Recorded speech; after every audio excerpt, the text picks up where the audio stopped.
aí, turma, tudo bem? Eu sou a Carla Cimede, estou aqui no Elas Fascinam com a Juju. Oi. E hoje, eu nem sei como é que nós vamos fazer uma apresentação aqui. Na verdade, tá já que eu tô ferrada. com a apresentadora, não Deixa é ela qualquer se apresentar. apresentadora, ela que vai se apresentar. Conta pra turma, quem tá aqui comigo? Ana Furtado, muito prazer de estar aqui com Não, vocês. você não tá entendendo a voz e essa é a presença da pessoa. Ela chegou aqui na CIMED, a turma ficou assim, todo mundo hipnotizado. Quem é essa?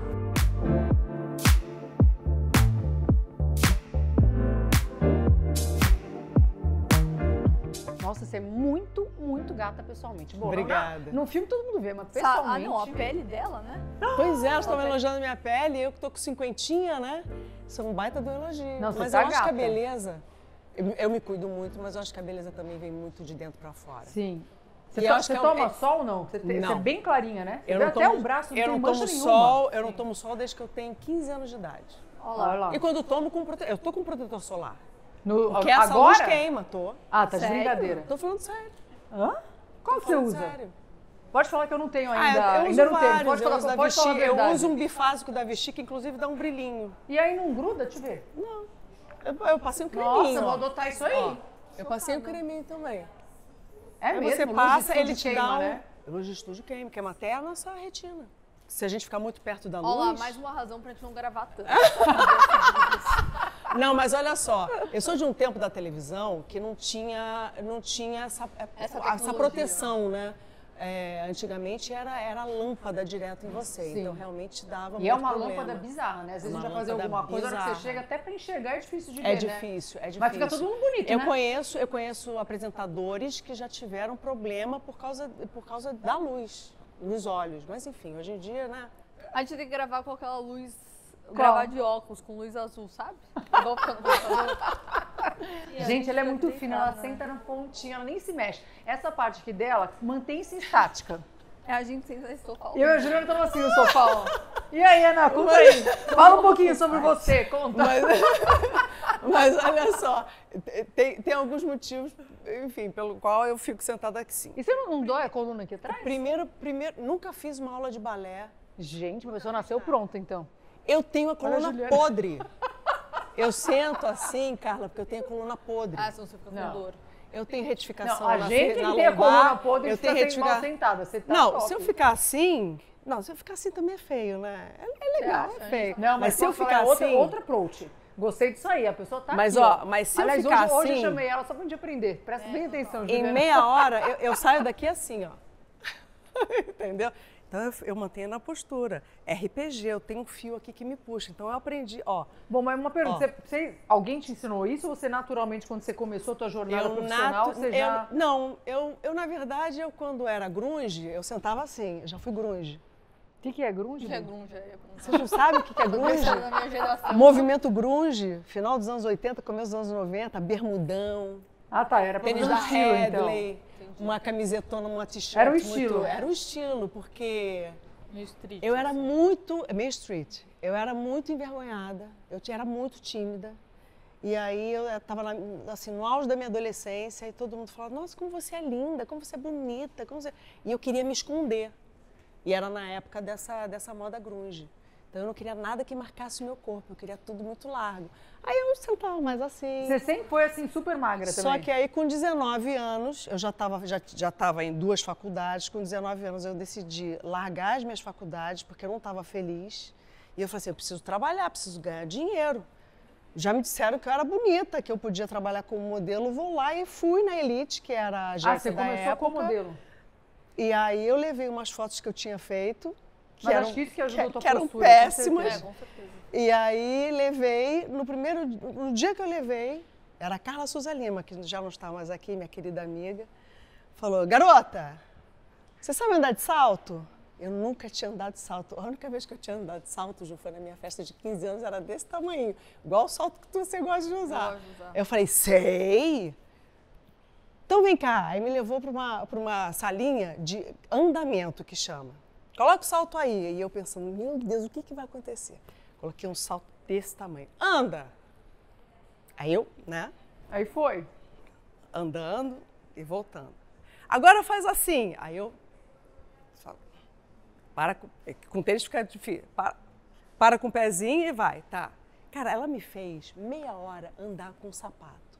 Ela falou, tá bom, garota, vem aqui na minha sala. Aí eu fui na sala dela, ela começou a escrever no papel, falou assim, olha, esse teu book, uma merda. As fotos estão horríveis, eu vou te colocar como um fotógrafo americano que está chegando aqui na semana que vem, que você tem potencial, hein?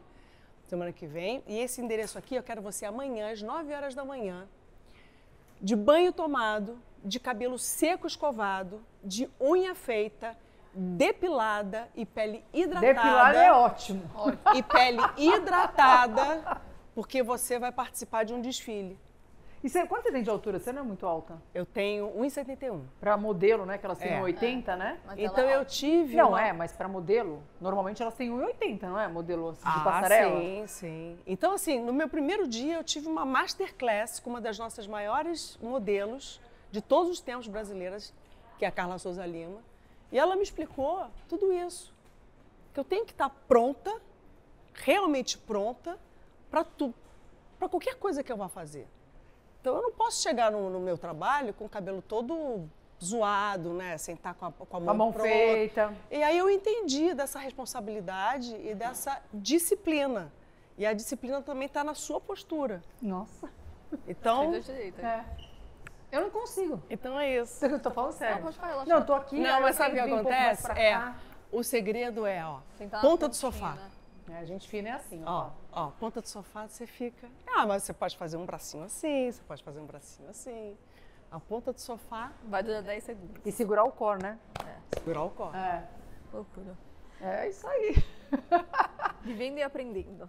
E aí, da parte do modelo, você foi direto pra como? Você foi pra apresentadora? Você foi pra atriz? Como que foi tua jornada profissional? Na verdade, profissional? como eu falei, essa fase de modelo foi um improviso.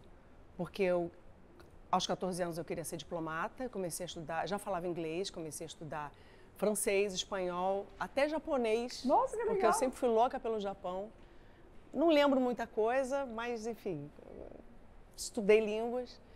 E aí meu pai era advogado, meu irmão advogado, e aí eu pensei, porque vou fazer diplomacia, vou fazer Instituto Rio Branco, e o caminho mais óbvio na época era fazer uma faculdade de Direito e ir para lá. Só que quando eu entrei na faculdade de Direito, fiz 6 períodos na PUC do Rio de Janeiro, eu entendi que aquilo não era o meu caminho. Quase a metade. Carla e Ju, é uma coisa muito interessante. A minha vida inteira foi pautada pela minha intuição. Eu sempre tive ela muito aflorada, e eu sempre escutei a minha intuição e eu sempre tive coragem de seguir. Então teve um dia que eu fui para casa e falei assim, pai, quero trancar a minha faculdade de Direito. Mas você não quer ser advogada? Mudei. Mas você, não sei o quê. E eu tive a coragem, eu mudei. E eu falei para ele, eu combinei com ele, pai, eu sei que você está triste, você está decepcionado, foi um baita do investimento, a faculdade, a PUC é cara, mas eu quero me comprometer com você o seguinte, a partir de hoje, tudo que eu gastar, tudo que eu fizer, vai ser com o meu dinheiro, eu vou arrumar um trabalho. Que legal, mano. E aí o trabalho mais rápido que eu pude conseguir foi o de modelo. E que foi bem sucedido. No primeiro ano eu fiz ótimos trabalhos no Brasil, no segundo ano eu já estava na Europa. Que legal. Eu fiz campanha mundial de cosméticos. Nossa, não sabia. Eu fiz campanha europeia de cabelo. Eu ganhei um dinheirinho Que legal. como modelo. Mas aí, depois de 3 anos, eu sentia de novo uma intuição. Cara, mas não é isso que eu quero. Eu quero fazer outra coisa que eu ainda não sei o que é e eu quero vencer no meu país. Que legal. E aí eu voltei. Quando eu voltei, a minha agência me mandou fazer um teste de abertura de novela, que foi Explode Coração, uma novela da Globo, das 9. O que é abertura de novela? Antigamente, as aberturas de novela eram um evento. Aquela vinheta. As né? vinhetas, a abertura da novela. Quem é a mulher que está na abertura da novela. E aí me escolheram, eu fiz um teste, me escolheram, eu fiz essa abertura de novela. E por conta disso, eu me tornei apresentadora de televisão, eu entrei na televisão, fiz vários testes, fiz cursos também de interpretação. E por conta disso, dessa coincidência, dessa minha intuição de querer estar sempre buscando a minha felicidade ou novos caminhos, ter essa coragem, eu encontrei um lugar onde eu me encontrei, né? Eu entrei hoje, onde eu me sinto super bem, adoro fazer televisão, eu gosto de me comunicar gosto de conhecer pessoas, me comunicar com a câmera, falar um pouco, perguntar sobre a vida, conhecer as pessoas. E são 30 anos já, até agora. Então, a minha chegada na televisão foi muito por acaso. Foi a partir de uma abertura de novela. E o sonho de milhares e milhares e milhares de pessoas da nossa geração, principalmente, Com que não certeza. tinha rede social, né? Era uma coisa muito nichada, era uma coisa assim... É um mercado muito difícil muito de entrar, difícil né? de E entrar. eu vou falar, eu nunca me imaginei, eu nunca sonhei trabalhar em televisão. Ninguém da tua família? Não, todo mundo é artista na minha família, né? Um canta, um dança, outro faz palhaçada. Mas assim, Todo profissionalmente... mundo é artista, mas profissionalmente nunca. Aí eu acho que faz sentido, porque somos mulheres bem-sucedidas e eu acho que é importante também, né, de uma forma inspiradora, passar para quem está assistindo o podcast, saber que os seus sonhos podem se realizar, né? Principalmente quando você tem, né, um foco, você é determinada, você tem a disciplina, né? E você, acima de tudo, você quer. Então, eu entrei na TV Globo e aí comecei a fazer dramaturgia, entrei numa novela infantil chamada Caça-Talentos, que é talvez o trabalho que eu mais ame na minha vida, foi logo o primeiro. E em seguida eu entrei no video show como repórter. E adorava fazer as reportagens. Você ficou Imagina, a minha muitos anos, né? O que primeira... você mais fez foi o video show, não foi? A minha primeira reportagem foi com Caceta e Planeta. Imagina o que massa, eles me zoaram. Mas foi muito legal porque eu conseguia, tive um jogo de cintura, ficou muito legal essa matéria. E era ao vivo? Não. Era gravado? Era gravado. Mas teve um momento, enquanto eu era repórter no video show, que eu queria ajudar a escrever as pautas, eu queria, né, poder estar mais perto, participar, né? E eu queria buscar uns caminhos, né, de narrativa das minhas entrevistas. E aí eu fui, né, na pessoa responsável pelas pautas e falei assim, eu gostaria de escrever a minha pauta, ou ajudar pelo menos, pode ser? E aí essa pessoa virou para mim e falou assim, você está pensando o quê? Você não é nem jornalista. Já que você for jornalista... Julgamento. Você escreve a sua própria pauta. Enquanto você não é jornalista, você segue o que a gente quer que você pergunte. Essa pessoa agora está te assistindo. Aquilo me bateu num lugar, como tudo que bate, e do desafio, que eu saí dali, eu entendi, fiz a matéria que ela queria, né, que as pessoas queriam, mas eu saí dali, eu fui direto me inscrever no vestibular de novo, para jornalismo. E aí você se formou? Eu me formei, eu sou jornalista formada. Legal. É isso aí, minha filha, tem que pegar da... Eu sou jornalista formada graças... E eu não vejo uma coisa ruim, não. Não, óbvio que Ela não. me ajudou, Sim. graças a essa pessoa que disse que eu não tinha a capacidade de escrever uma pauta porque eu não tinha um diploma de jornalista. Então, eu sou formada em jornalismo desde 2005. Estudei à noite, trabalhava de dia e estudava à noite, foi um perrengue. E aí isso te abriu outras portas na profissão? Com certeza, porque eu acho que a vida, a nossa vida... Eu me imagino assim como um armário cheio de gavetinha. Uhum. Então, assim, qualquer experiência que eu tenho na minha vida, eu guardo em gavetinhas, porque em algum momento eu vou usar ela. Então, tudo, da mais simples a mais incrível ou difícil, tá lá, é o meu repertório. Uhum. E quanto maior o seu repertório, eu acho que mais preparada você tá para enfrentar qualquer desafio. Uhum. Então, eu sempre estive disponível para isso. E o que é engraçado dessa história específica, eu não sei, eu acho que minha geração hoje em dia tem uma visão que o mundo, ele já não é mais essas coisas que você põe, né, você dá nomes. Então, eu fiz jornalismo, para ser jornalista, eu preciso ter feito jornalismo. Uhum. Ou até, né, hoje em dia a gente vê que para ser artista, eu não preciso, às vezes, ter feito escola e você aprende, eu acho que hoje minha geração, pelo menos, tem muito mais eu acho, né, pessoalmente, tem essa crença... Tá no teu lugar de fala, você tá na sua geração. Claro, que a gente aprende muito mais com a experiência e que hoje essa questão de você ter feito uma formação, ela perdeu um pouco do valor real. Eu acho que ela existe muito mais como um cartão de visita. Tipo, você ter feito, ela te coloca em outro lugar e óbvio que ajuda, ela te nivela, né, numa experiência. Mas se você quer, hoje você consegue correr atrás com a internet, com tudo que tem, você aprende. Você vê isso mudando dentro do que você apresenta hoje, dos programas, que tem gente que não necessariamente tem aquele background ou estudou aquilo e hoje está ali praticando aquela função. Não, eu vi na minha própria geração, no meu próprio momento. Quando eu fazia a minha faculdade de jornalismo, eu já era repórter do video show. eu já conhecia, né, a ferramenta, eu já conhecia o trabalho. Então, o que você falou é a mais pura verdade. Eu valorizo muito o estudo, eu valorizo muito a formação acadêmica. Eu acho que faz todo sentido, sim, você fazer uma faculdade, você ter um diploma, você ter essa formação. Tanto é que né? a sua filha está estudando fora, né? Minha filha vai estudar fora. Então, eu valorizo demais, mas, obviamente, você aprende infinitamente mais na prática. Então, enquanto eu estava tendo a aula, o professor estava explicando sobre determinadas situações enfim, caminhos, né, de fazer entrevistas. Eu já tinha feito várias entrevistas, inclusive internacionais. Então, é uma loucura. Mas então, sabe uma coisa a prática realmente eu acho que te leva a uma possível perfeição, porque eu não acredito mais em perfeição. Eu já acreditei durante muito tempo na perfeição, graças a Deus eu me livrei disso. Isso pode ser perguntado aqui, a gente pode falar sobre isso, porque adoece quando você persegue a perfeição. Já emenda, né? Já pode falar sobre isso. Até antes de emendar, sabe o que eu acho engraçado e eu queria entender melhor? Você falou que você era muito tímida, e até com o teu corpo, e daí você foi para modelo e apresentador, e você passou a ter uma profissão que acho que assim, a principal questão da sua profissão é que todo mundo vai falar de você e todo mundo vai te assistir. Como foi essa construção dessa confiança, essa batalha assim, interna de conseguir se sentir cada vez mais confortável na frente do Brasil e do mundo? E realmente é bizarro. Se eu me encontrasse comigo com 15 anos de idade e eu contasse para ela, para mim, né,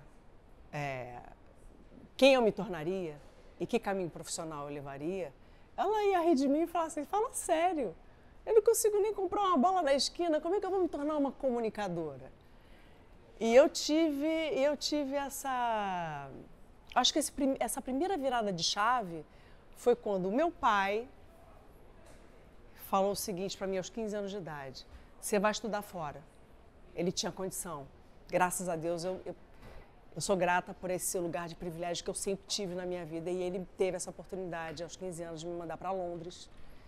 E ele falou assim, você vai estudar em Londres. Aí eu gelei, eu falei assim, mas como eu vou estudar em Londres? Eu mal consigo chegar na minha escola, né? Eu mal consigo pedir meu lanche na lanchonete. Você já falava inglês?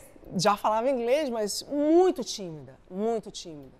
Ele falou assim, não, você vai passar 3 meses lá, você vai morar na casa de uma família. E ele me mandou assim, você não vai...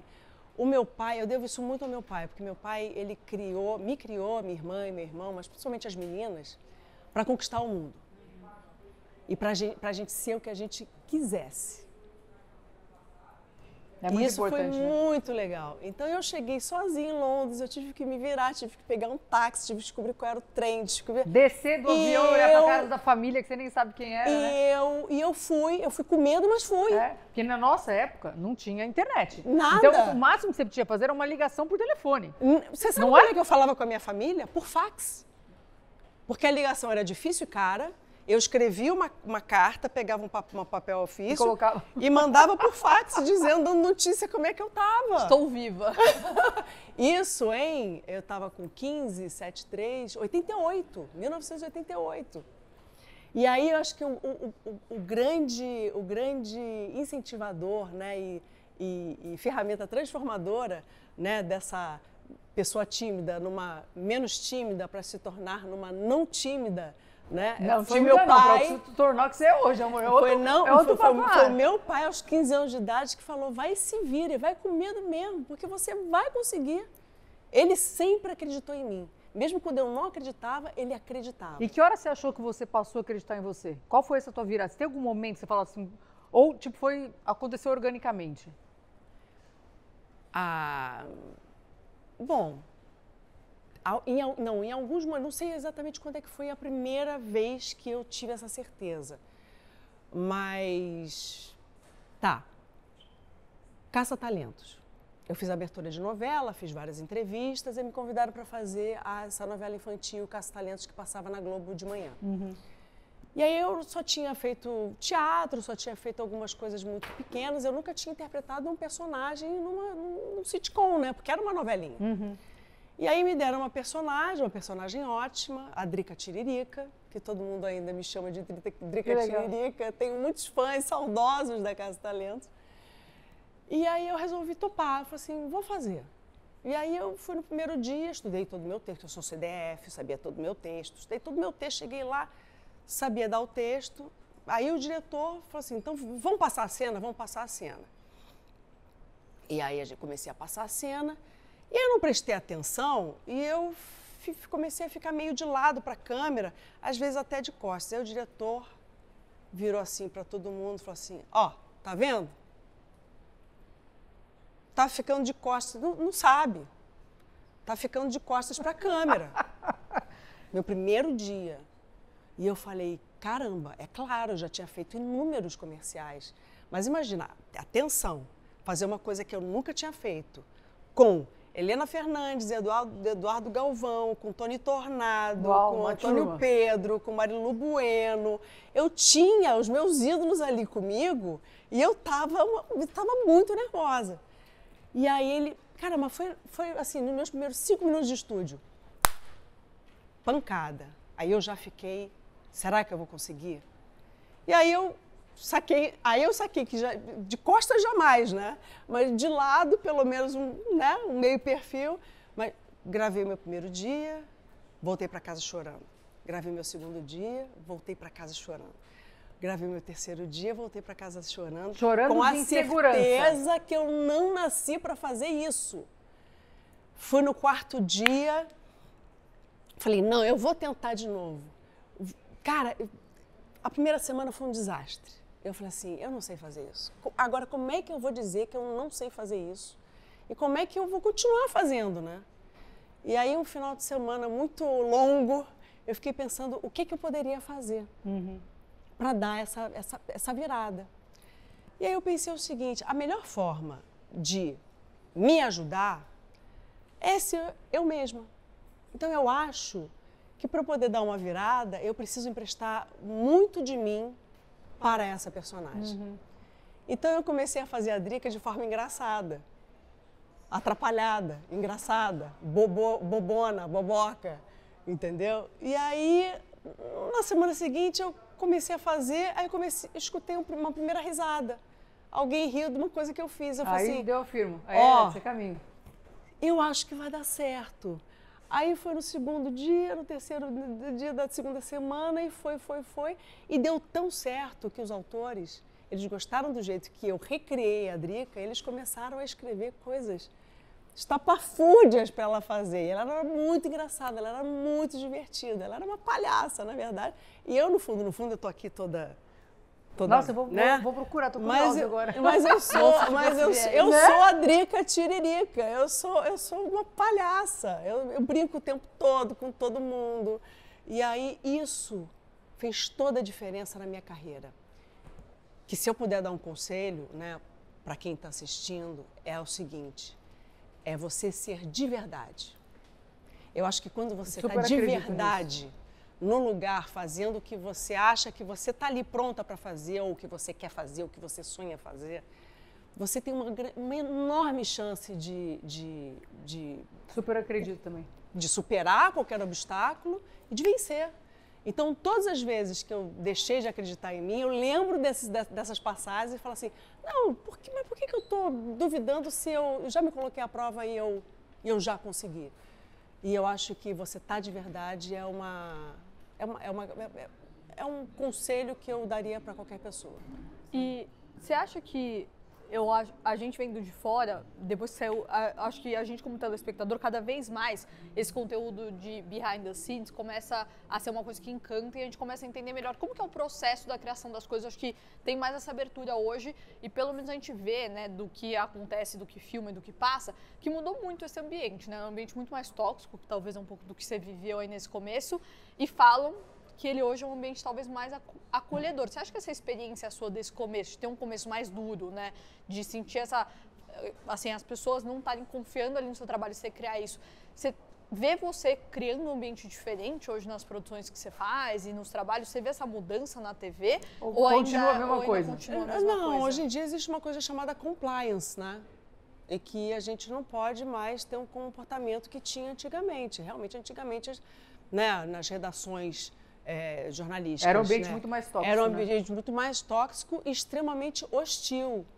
Eu nunca passei por nenhum dos dois. Eu nunca estive num ambiente tóxico e também nunca estive num ambiente hostil. Mas aquele momento onde aquele diretor disse, porque talvez ele não tenha acreditado em mim, na minha falta de experiência, para assumir um papel tão importante. Então, certamente ele antes discutiu com todo mundo, que ele falou assim, olha, talvez ela não consiga, né, segurar a onda. Né? E ali na hora ele falou assim, ó, tá vendo? Ela realmente não está segurando a onda. A gente vai precisar ajudar ela. Então, mesmo nesse momento, eu não achei que aquilo ali tenha sido uma coisa ruim para mim ou tóxica. Muito pelo contrário, aquilo ali para mim foi um estímulo, e talvez isso seja da nossa geração. Né? A gente vê determinadas coisas, né, que hoje em dia pode parecer, né, algo muito ruim ou errado, como algo tóxico. Mas ainda bem que não é mais do jeito que era, né? Pelo amor de Deus. Mas obviamente ninguém chegou a um estágio de enfiar um dedo na minha cara, de gritar comigo, isso obviamente não. Mas eu acho que isso também é uma questão da postura, né, da profissional, né? Eu sempre fui muito pontual, muito disciplinada, muito estudiosa, muito gentil, muito cortês, muito educada, muito disponível. E eu acho que eu também posso ter dado muita sorte. Mas eu entendo que não só o fato, né, da gente ter esse compliance, ter esse olhar realmente, né, de avaliação, né, comportamental, né, no trabalho, ela seja presente, seja muito atuante. Eu acho que também por conta disso, essa relação profissional, ela mudou. Igualdade, né? Porque não tem eu mais acho aquela história que do chefe, da pressão, sim, da total. pressão. Porque eu acho que eu trabalho sob pressão, mas eu não gosto. Não é o ideal para mim. Mas eu trabalho. Eu aprendi a trabalhar sob pressão. Então eu acredito que o profissional ele é muito mais eficiente quando ele está num ambiente mais leve, né, mais tranquilo, Sim. mais relaxado, onde você pode ser de verdade e onde você pode, né, tá mais realmente tranquilo, mais leve, né, sem tá tão pressionado. Então eu acho que hoje em dia é esse o universo que eu percebo. E toda vez que eu entro em novas produções, por exemplo aqui, né, eu percebo isso. Superprodução. Eu percebo a leveza, eu percebo, Estúdio. Não, e eu percebo uma coisa Com essa que decoração, todo mundo, olha a decoração do estúdio. que todo mundo tá afim, tá todo mundo na mesma página, tá todo mundo querendo fazer dar funcionar, tá certo. todo mundo querendo fazer dar certo, entendeu? E aí tudo se torna realmente muito mais leve. Eu queria desse ambiente que você falou, que até é uma coisa que a Juliana já não cresceu nesse ambiente, mas quando eu comecei a trabalhar, a gente tinha chefe, né, que virava e chamava alguém de burro. Meu, você é burro. Aquilo me fazia um mal tão grande, porque assim, ruim, né? É ruim. Né, eu tinha um lugar que às vezes eu não podia me posicionar sobre aquilo, tipo, É claro. como assim? Você está chamando a pessoa de burro? Isso não é dessa maneira que se fala com alguém. Eu não podia. E aquilo me fazia um mal de um tamanho. Eu ia para casa, gente, mas assim, inconformada de eu ter vivido aquele momento. Porque eu tinha uma sensação comigo mesmo que, assim, a partir do momento que eu não reagia àquilo, era como se eu tivesse conivente àquela situação. Então aquilo fazia um mal. Até que chegou um momento que eu peguei e falei assim, né? A empresa minha era familiar, eu cheguei e falei, olha, para mim não dá mais.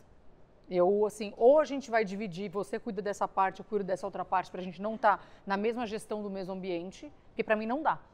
Me faz muito mal isso e eu não tinha como reagir com a pessoa naquele determinado momento. E aí depois eu fui entendendo, assim, que dentro por isso que eu acho que aqui na CIMED hoje, a gente que está na gestão e o João Adib agora, é uma coisa que é inadmissível, um não bom trato com as pessoas. A falta de educação, a falta de respeito, a falta de humildade. Porque, assim, tá dentro de um valor nosso que é tão intrínseco dentro da gente, me dói tanto, né? Então, hoje, às vezes, quando você está numa situação que ainda acontece, né? Você está num lugar, como é que você lida, assim, às vezes, com uma situação dessa? Hoje em dia, com a tua maturidade, com tudo que você já viveu, assim? Olha, no meu ambiente de trabalho, é a sorte que eu estou te falando. Eu nunca passei por isso. Eu nunca vi ninguém sendo agredido verbalmente a respeito da sua capacidade profissional. Porque provavelmente eu teria... Eu sou libriana, imagina, eu sou conduzida pela justiça, né? Eu sou uma pessoa muito justa. E eu me enfureço com a falta de educação, eu me Falta de enfureço com o respeito, né? respeito. São coisas que realmente também me fazem mal. Certamente eu teria reagido. Agora, fora do trabalho, eu já vi várias coisas acontecerem e eu reagi. E eu fui lá e eu protegi. Eu fui lá e intervi, Colocou porque eu limite. acho que é isso. A gente tem que educar, a gente tem que ensinar e diante, né, da situação, tentar intervir, obviamente, se for uma coisa de extrema violência, né? Sim, E sim. que você também corra risco, algum tipo de risco, né? Mas E eu acho que a gente tem que se posicionar É. sempre e a gente tem que Mas com um proteger. ambiente de segurança, né? Tipo, acho que isso também a gente tem momentos e momentos da vida e tem posições e posições da vida. Então, você saber de como se colocar e aonde é teu limite, assim, isso aqui pra mim não dá, que foi o caminho que eu encontrei na minha época. Bom, já que eu não posso mudar esse ambiente, né, que eu tô vivendo, eu não vou conviver nestes pedaços, isso aqui pra mim não dá. Então, foi uma coisa que eu encontrei, né? Hoje, na geração da Ju aqui, já é outra coisa, né, Ju? Muito diferente, né, o dia a É dia. que eu acho que do mudou lidar. muito até porque vocês traçaram esse caminho pra gente poder, talvez, criar uma mudança ainda maior. Porque a geração de vocês, querendo ou não, trouxe o assunto, falou sobre o assunto.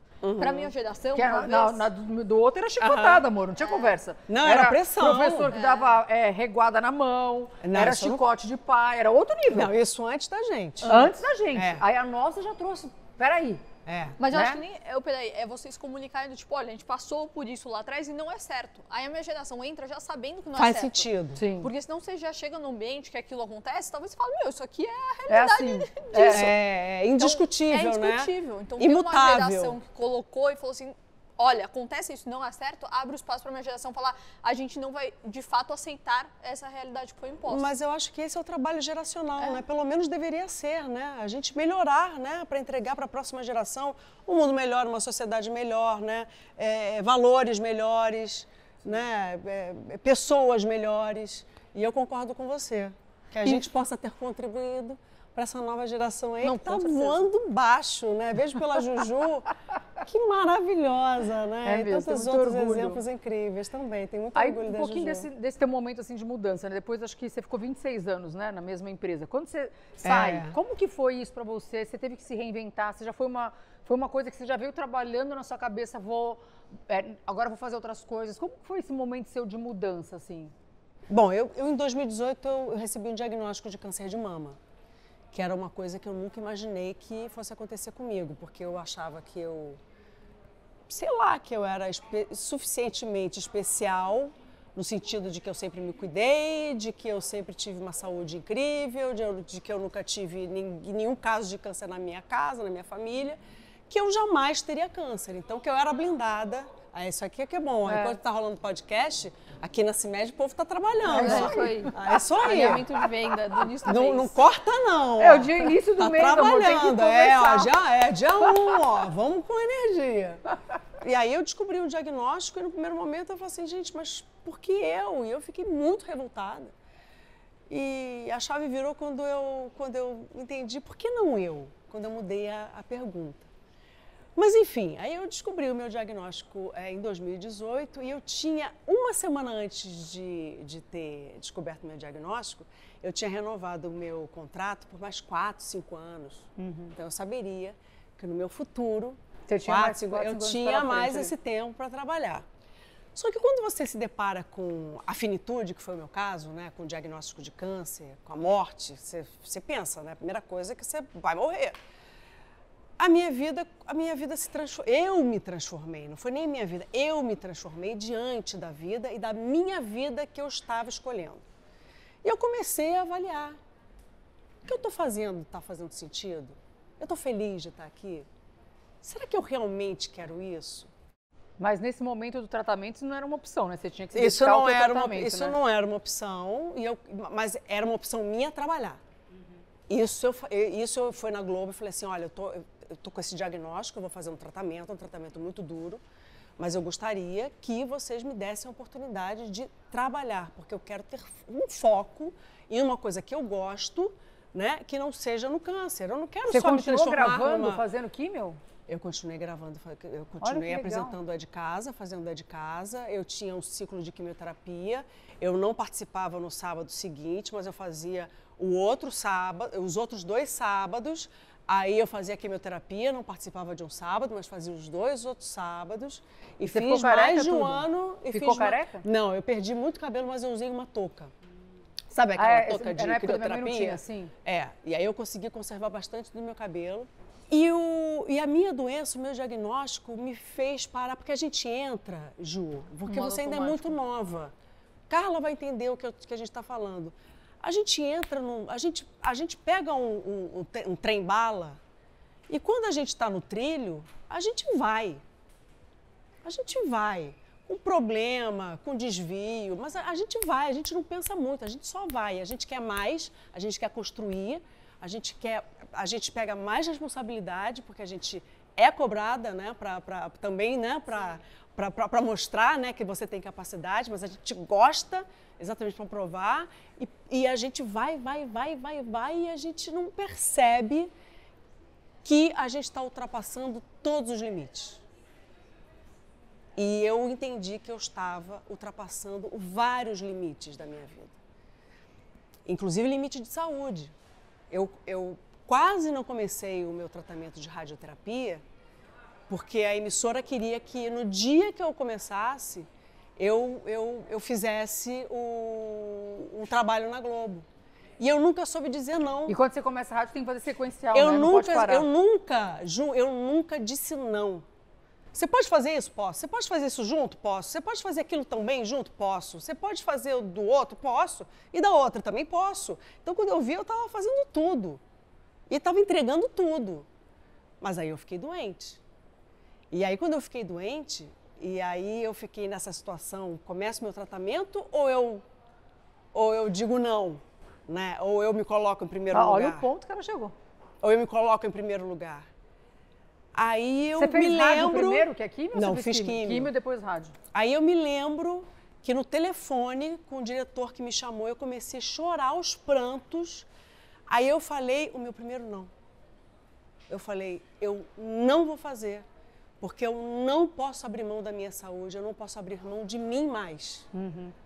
E foi aí que eu entendi, eu preciso ser a protagonista da minha vida. Eu preciso me colocar em primeiro lugar.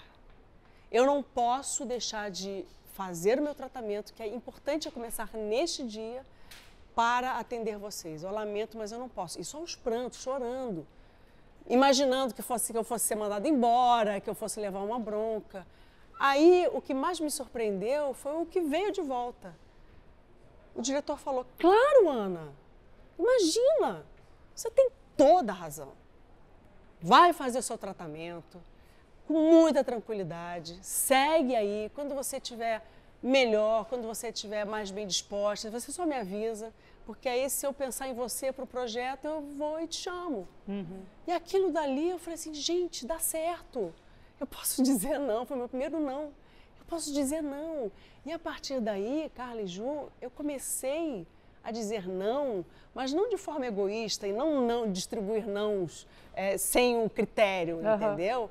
Mas assim, muito cirurgicamente, para que eu estivesse no lugar onde eu queria estar, né?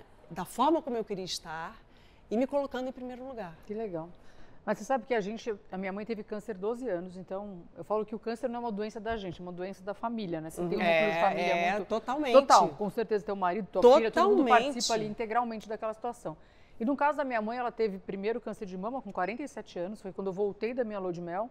E aí depois ela foi tendo recidiva, a cada 2, 3 anos ela foi tendo um câncer de mama, Só que ao mesmo tempo ela encarava a vida dela com tanta positividade, ela nunca foi vítima da doença, muito pelo contrário. Que bom. Vinha, era 24 horas de terror e depois agora nós vamos pra frente. Isso aqui não é disso que eu vou morrer, eu vou conseguir curar. E aí ao mesmo tempo a gente trabalhava muito na CIMED, então era uma coisa meio que cuidava dela, eu com os meninos pequenos, então era uma loucura. Hoje eu olho para trás e falo, gente, como é que eu vivi com vocês pequenos, fazendo a CIMED acelerar no crescimento e a minha mãe com tratamento. Mas ela era a nossa força motora, apesar dela estar no tratamento, ela que era a nossa força para fazer as coisas acontecerem. E quando você lida com isso, a gente teve internações da minha mãe de 3 meses internada no Sírio-Libanês, assim, por períodos longos. Os meninos passavam sábado, Qual que era o programa da família? Ficar com ela no hospital. E como ela era muito, todo mundo gostava muito da convivência com ela, não tinha uma reclamação, né, Ju? Sim. Era briga porque vinha 3 almôndegas no prato dela, eles queriam comer as almôndegas eles. Então era aquela confusão das almôndegas no Sírio. E aí, ao mesmo tempo, assim, tô fazendo meus exames agora e eu tive que ir ao Sírio-Libanês. E aí, toda vez que eu entro lá, até o cheiro, porque com 12 anos de convivência no hospital, até o cheiro desinfetante dele, na hora veio aquela coisa, assim, né, do cheiro que veio em mim. Eu falei assim, gente, a gente vive umas coisas na nossa vida. E, de repente, a vida te faz, né? A gente que trabalha, igual você que você falou, a gente tá no trilho, a gente nem para pensar, não tenho tempo para nada, eu não tenho tempo para ninguém ficar doente, tenho tempo para fazer as coisas acontecerem. E aí, essa semana que eu tive lá no Sírio, eu falei assim, meu Deus do céu, como a gente esquece tudo que viveu, como que às vezes tem que acontecer uma coisa tão pesada na vida da gente para a gente poder se questionar. E aí, eu parei essa semana, sabe, pensando nisso tudo, eu queria te perguntar assim, como que você faz hoje para você não voltar para o ano do passado, assim? Porque é fácil, agora que você já está, teoricamente você já tem você está livre, né, que já passou um tempo, né, eu vi até um negócio que você escreveu. Como que você se coloca hoje, assim, para falar assim, eu não vou voltar, não vou me permitir voltar, porque a tendência nossa é voltar. Sempre. Sempre. Esquecer e voltar. É como se nem tivesse vivido, né? Exatamente. Então, só para complementar a sua pergunta anterior, então, eu tive o diagnóstico e aí eu comecei a me questionar, né? Será que eu estou feliz? Será que é o momento certo? Então, 2 anos antes de terminar o meu contrato, eu comecei a me questionar sobre isso, né? Será que é isso que eu quero seguir, que eu quero fazer? E aí chegou um momento que eu pensei, não, eu quero fazer outras coisas da minha vida, porque a vida é tão rara, né? E eu, né, em tratamento de câncer, a vida é tão rara, eu tenho tantas outras coisas, tantos outros sonhos, projetos pessoais, que eu nunca pude fazer, porque são meus projetos pessoais. Eu sempre fiz projetos que os outros queriam que eu fizesse, mas nunca necessariamente foram os meus projetos. Mas você tinha convicção disso? Que não era o seu projeto ou não? Não, tinha, mas eu sempre fui muito profissional e o que me entregava eu fazia, mesmo nunca tendo feito, eu ia lá e fazia. Mas chegou um momento, a doença me colocou nesse lugar de recálculo de rota total, né? E de busca mesmo interna, né? Será que eu estou feliz? E aí, 2 anos antes de pedir para sair da televisão, eu comecei a me questionar. Eu chegava no estúdio, eu me olhava e falava assim, mas será que é aqui Será que aqui é onde eu quero continuar? Será que eu não quero fazer outras coisas? E aí foi aflorando esse meu desejo, essa minha necessidade de fechar esse ciclo e começar um novo. Porque eu transformei a doença que eu tive e eu estava no processo de transformação da minha vida. E aí eu decidi, não. E sou muito grata por tudo que eu vivi, eu sou muito grata por toda a oportunidade que eu recebi aqui, mas eu preciso ser protagonista, eu preciso fazer o que eu quero fazer. Eu preciso fazer coisas que façam sentido para mim, né? E para eu me entregar por inteiro, porque a vida é tão breve, a vida é tão rara, a vida é um milagre. A vida é um milagre. Gente, ela é tão especial que se eu tenho a oportunidade de me colocar nesse lugar, né, de me lançar aos meus projetos, né, trabalhar, vencer e ser feliz, é isso que eu quero. Então, a virada de chave foi exatamente essa. Eu comuniquei 6 meses antes do término de uma nova renovação de contrato. Eu falei assim, olha, eu acho que eu fiz tudo que eu gostaria de fazer aqui, sou muito grata, mas eu quero começar um novo ciclo, porque eu sou uma nova pessoa. Eles super entenderam. E aí eu comecei a criar os meus projetos. Eu tenho um Passeio Completo, que é um programa de viagem, que está no canal da Warner, na TLC, agora vai entrar no TNT, que eu adoro fazer. Uma das coisas que eu mais amo na vida é viajar. Também, né, Ju? É viajar e conhecer pessoas. Então, que legal. Passeio Completo, graças a Deus, é um sucesso. Aliás, eu quero dicas do Japão, que nós vamos passar Natal e Ano Novo lá. Eu já tenho 4 temporadas prontas, uma já foi ao ar, que é Portugal. E nesse projeto, por exemplo, eu sou produtora executiva, eu sou roteirista, eu sou figurinista, eu sou maquiadora, eu sou um monte de coisa que eu nunca tive, e que é difícil, porque eu sempre tive isso tudo muito pronto, então eu tive que, na verdade, tive que aprender a fazer o que eu já fazia há muitos anos, mas que nunca esteve sob a minha responsabilidade. o que é muito interessante. Que legal. Então, assim, é um novo mundo, é um novo caminho, eu tenho muitos sonhos, eu tenho muitos projetos. E aí, para mim, tudo é novo, eu estou disposta a fazer tudo novo, eu tenho projetos, assim, completamente diferentes que eu quero colocar em prática já agora, no ano que vem. Mas, assim, diferentes e legais do que eu já fiz. E o que eu faço? Tem muita gente que passa pelo que eu passei, por exemplo, e que não quer nem pensar, não quer nem lembrar do que passou. Eu faço questão de lembrar.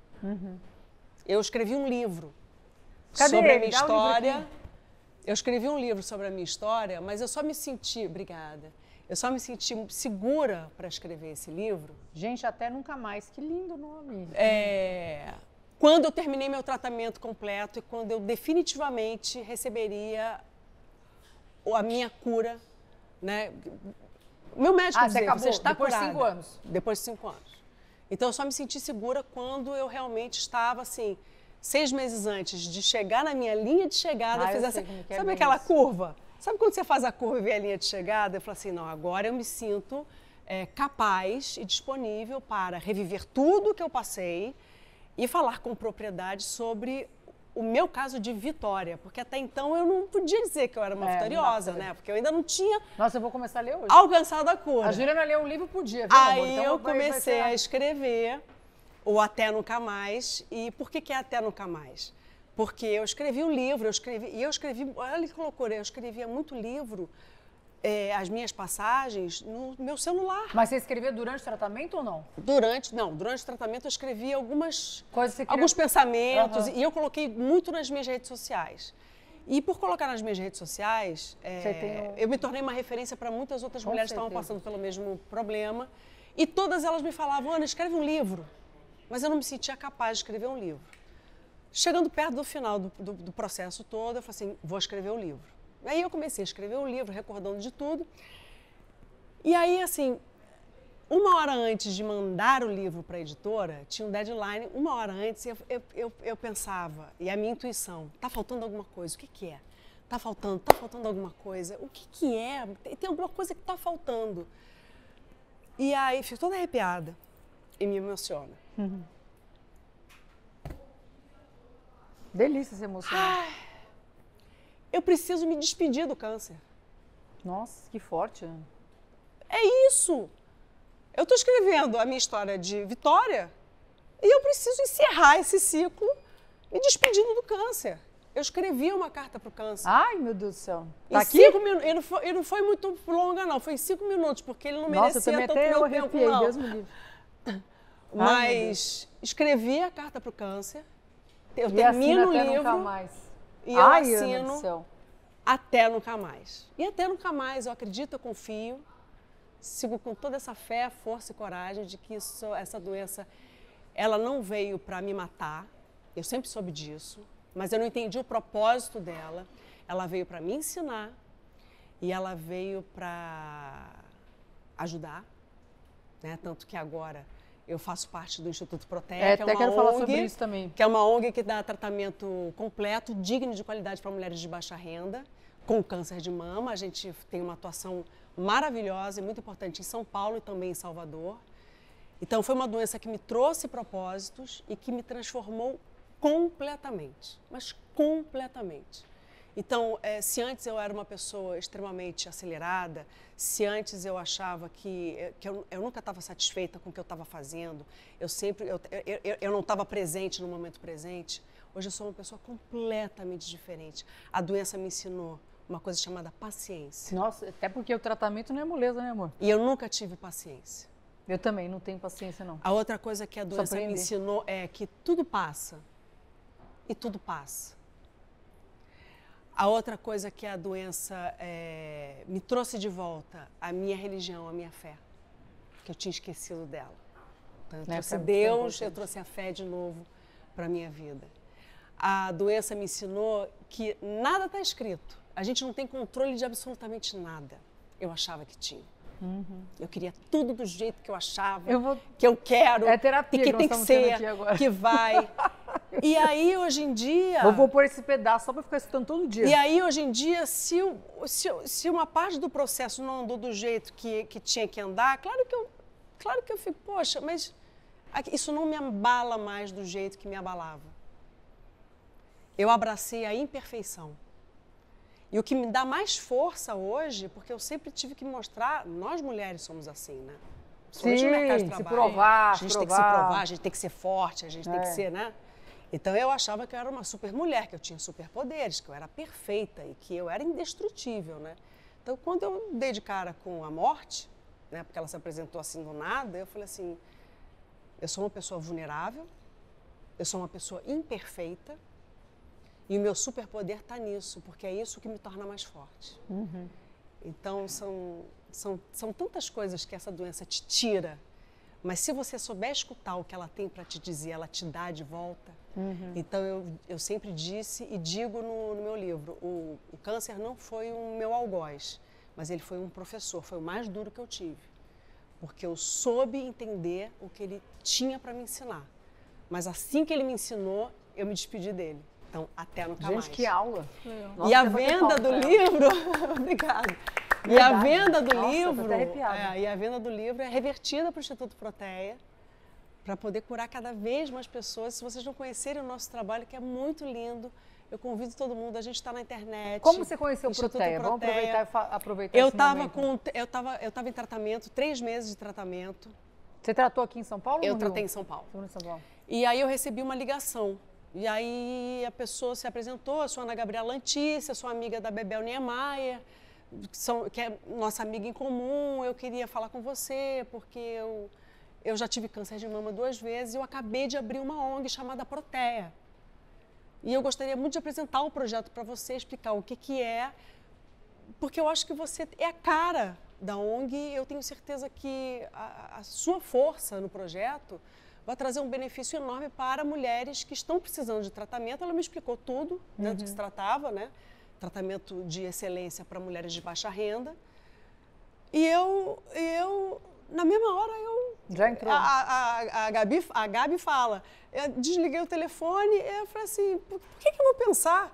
Eu liguei para ela de novo, eu topo, eu tô dentro. Quando é que você me quer aí gravando alguma coisa? Então, assim, muito no primeiro ano já do Proteia, e já completamos 7 anos, eu já faço parte. E nós somos...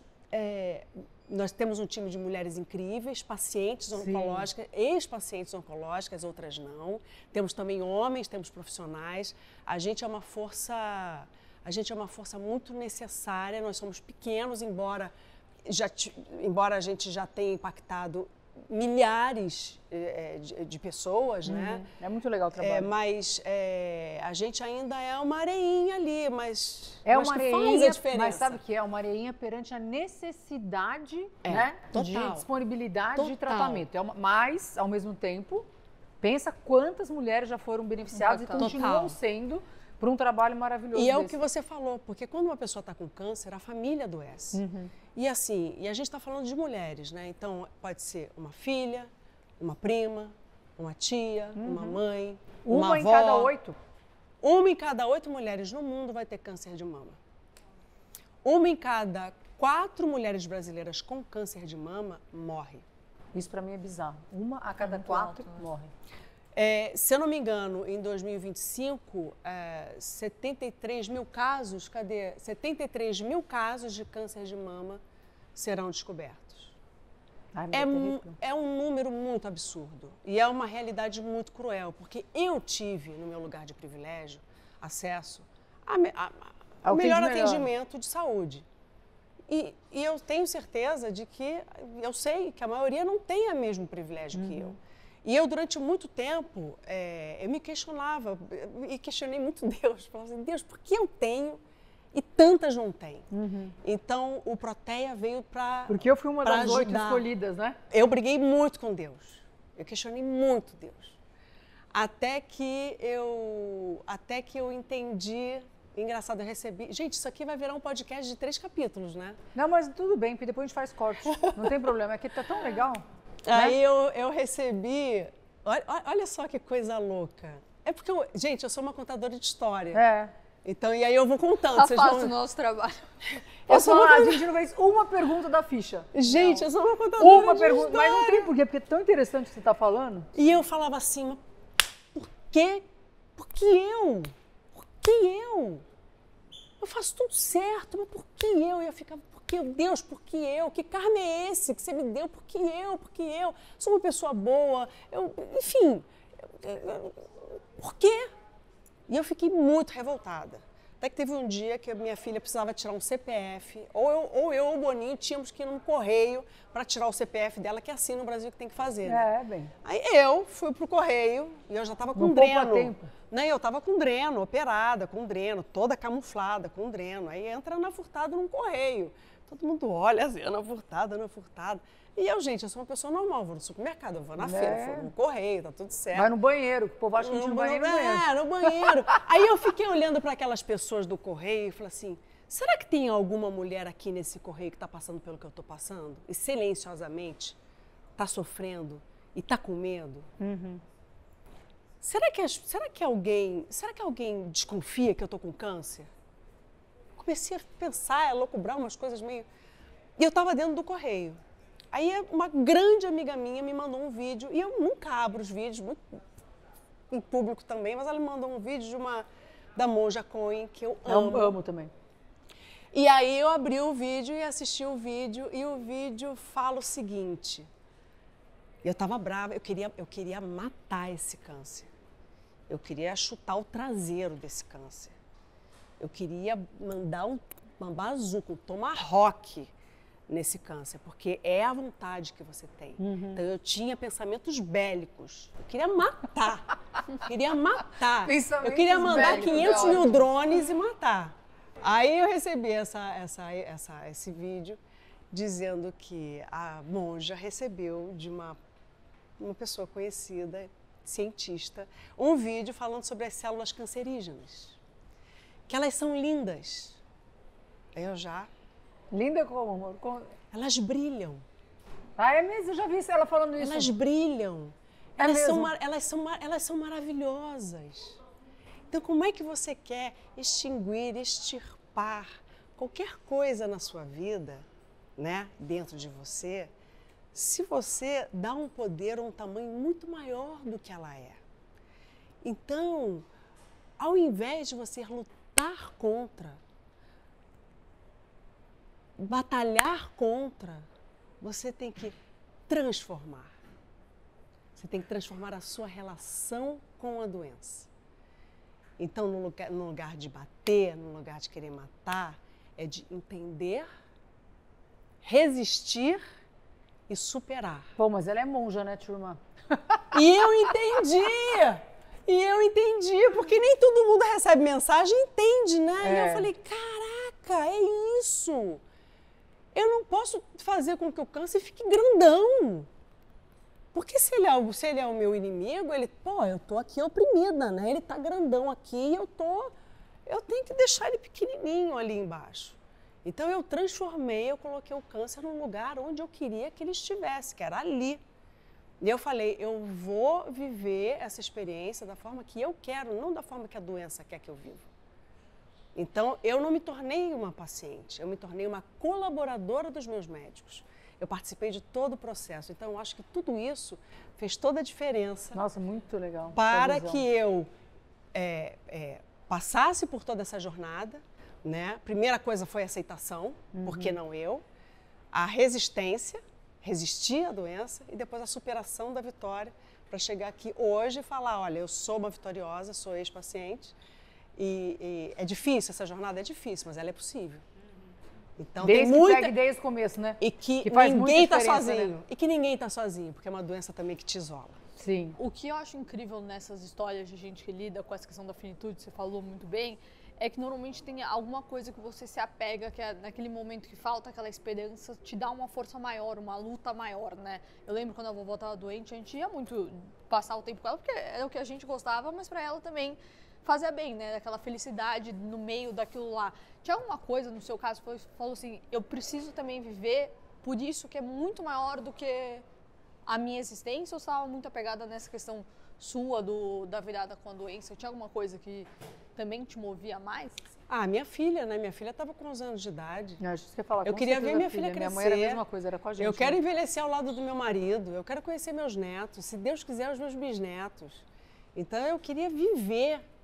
Eu nunca tinha dúvida disso. Eu Mas nunca aí, quis morrer, você eu falou queria exatamente viver isso. Você falou o quê? O que vale na vida?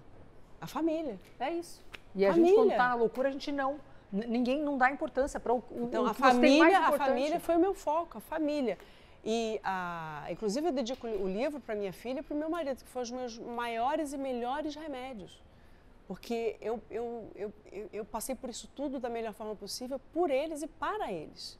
E eles foram muito importantes para mim. Essa rede de apoio nesse momento, né?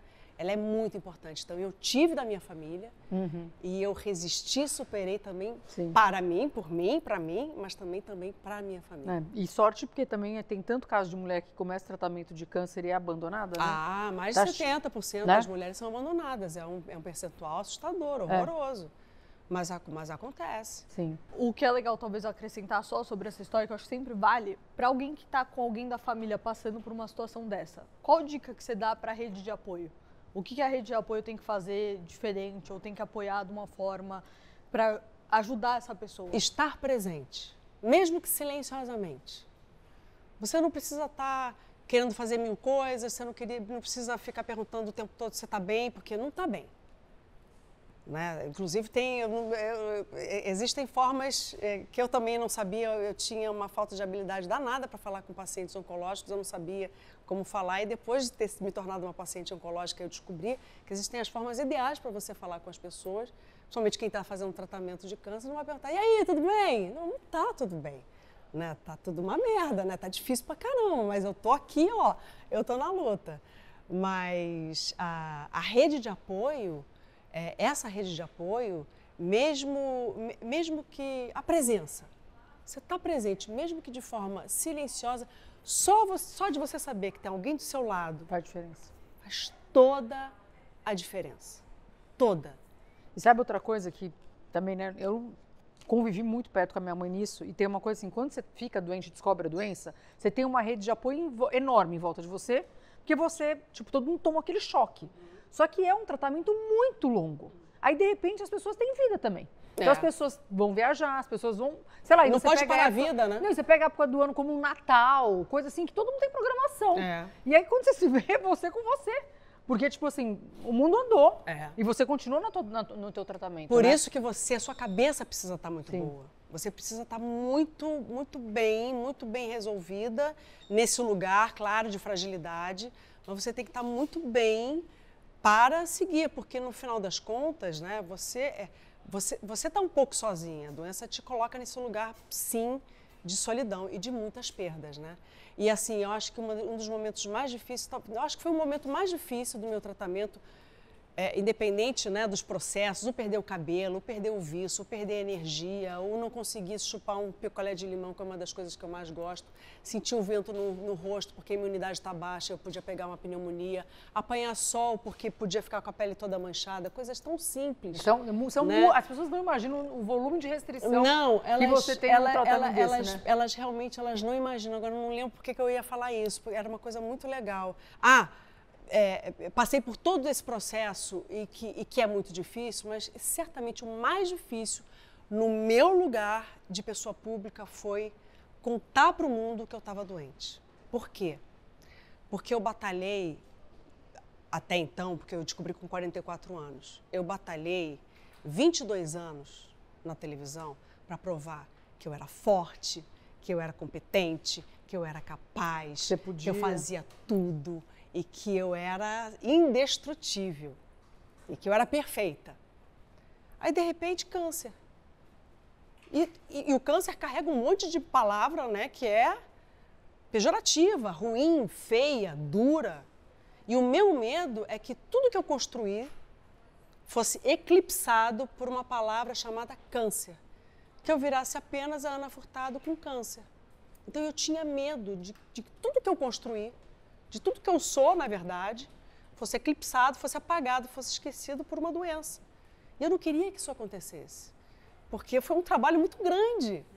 Foi um trabalho onde eu ri muito, onde eu chorei muito, né? Tive grandes vitórias, tive derrotas também, porque nem sempre a gente faz bem as coisas, mas, né? A gente tem o aprendizado, faz parte disso, né? Então, se chorei ou se sorri, né? O importante é que eu construí essa minha história. Eu não quero que ela se dissipe ou seja eclipsada e totalmente esquecida por causa dessa palavra câncer. Mas aí o meu marido, de novo, ele falou, eu acho que você deveria falar. Mas como porque isso vai te fazer né? bem. Você não teria como. Isso vai te fazer bem e isso vai te dar, você vai ver como as pessoas vão te dar amor. E foi o que aconteceu. E foi muito importante para mim. E a doença não me eclipsou, muito pelo contrário, a doença me colocou num lugar de ajuda, de escuta, de inspiração para muitas pessoas. E acima de tudo, sabe para quem? Para mim. E aí eu sempre me lembro da minha história. De vez em quando eu releio o meu livro. Eu lembro de passagens que eu já não lembrava, porque às vezes são traumas, né, que você vive, né? E eu falo, gente, eu passei por isso, eu não lembrava que eu tinha passado por isso, tá vendo? Eu tô aqui. Passou. Eu consegui. Então, eu acho que é muito importante você se recordar, sim, da sua trajetória, né? De onde você veio, por tudo que você passou, né? Dos bons e dos maus momentos, né? E tá sempre com os pés no chão. Muito legal. Ciente que você não pode tirar do chão. Se você tirar do chão, você perde completamente a sua estabilidade, sua referência, e você vai para um lugar onde você talvez nunca mais volte. Então, isso nunca aconteceu comigo. Meu pé sempre esteve no chão. E hoje, se eu pudesse me resumir brevemente, já foi tudo que eu já falei aqui para vocês, né? Brevemente, algumas palavras do que eu me tornei hoje, eu tenho certeza que eu sou uma pessoa em transformação, cheia de esperança para o futuro. Quero ser bisavó.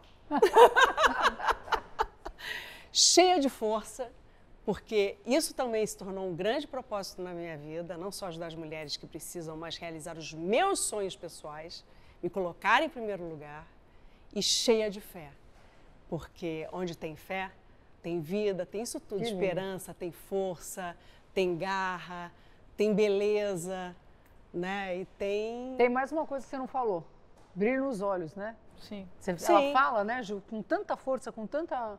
Parabéns. Mas sabe por quê? Porque eu aprendi a viver, finalmente. É isso, com 50 anos, quando eu recebi meu diagnóstico, quando eu recebi a minha cura, eu me entendi quem sou eu e o que eu quero e por que eu quero. Porque nem sempre a gente consegue responder uma dessas perguntas ou às vezes nenhuma, né? Eu consigo responder as 3. Parabéns, querida. Que aula, hein, Ju? Obrigada de coração.